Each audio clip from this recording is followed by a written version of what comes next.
Okay, doing a short YouTube video on building a fence here. Uh, Wanted to do a couple tips and stuff that I've been using on this. It's a little bit different way of constructing a fence than I saw on a lot of the YouTube videos. And first of all, I'll start with how I laid the foundation on these. Like each one of the posts, I dug a hole like 2 feet deep, and put the post in the ground, surrounded by cement. Put a little cement down first, put the post on top of the cement, and then filled in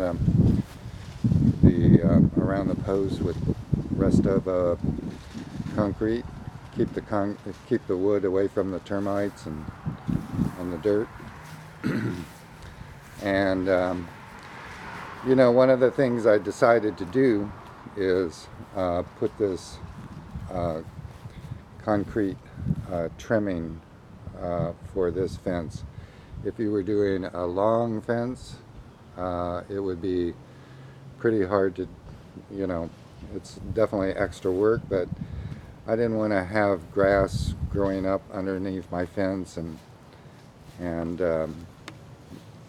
so I laid this little concrete pad down for the whole fence. In case you want to know how I got that terracotta color on it, I just added some dye to the concrete when I was mixing it. Get that at Home Depot. Anyway, the other thing is, like, you can see the studs here. That I put the studs this way instead of like putting your studs on, attaching your studs to the face of the post and then putting the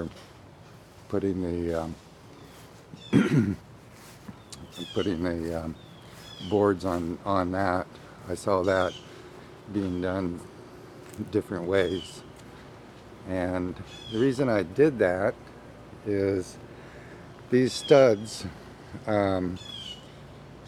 if they're gonna warp and over time, they're usually gonna do it from this way to this way, not so much that way to that way.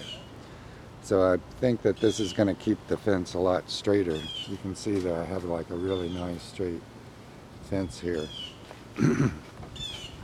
And the reason how I did that is I got these little, found these at Lowe's, and they're like these little metal trim things that you can set the post into and just screw it on and seem nice and solid. And so that was pretty cool.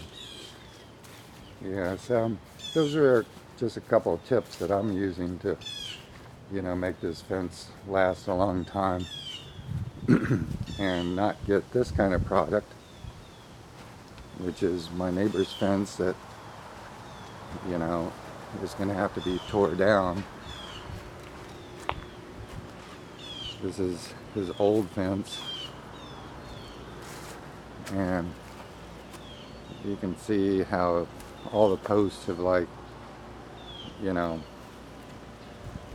gone crooked.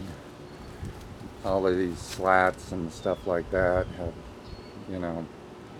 warped and bent, and everything's falling apart on that fence. So I didn't want a fence like that, and I wanted a fence that's going to last a long time. So one other thing I'll just go over real briefly, try to keep this video real short. I'm going ahead and staining everything before I even put the boards up. I've already stained all of those posts and stuff and 2x4s, and then I'm just staining each one of these things as before I even put them up, just because I want the stain and the preservative to be, you know, over the whole board so it doesn't rot out. You know, I'm using this product here. That should be a commercial for Home Depot. You know, it's this can of stain. It's transparent wood stain with sequoia red color. And so anyway, that seems to be working pretty good, getting this nice color on that, and definitely preserving, you know, the wood. So anyway, that's pretty much all on that video I wanted to go over. I think it's gonna give me a product that'll last a long time. Again, if you were like doing a really long stretch of fencing, this would be a lot of additional extra work and, you know, additional expense, but, you know, just for this short run here, that's what I decided to do. Okay, old geezer, over and out.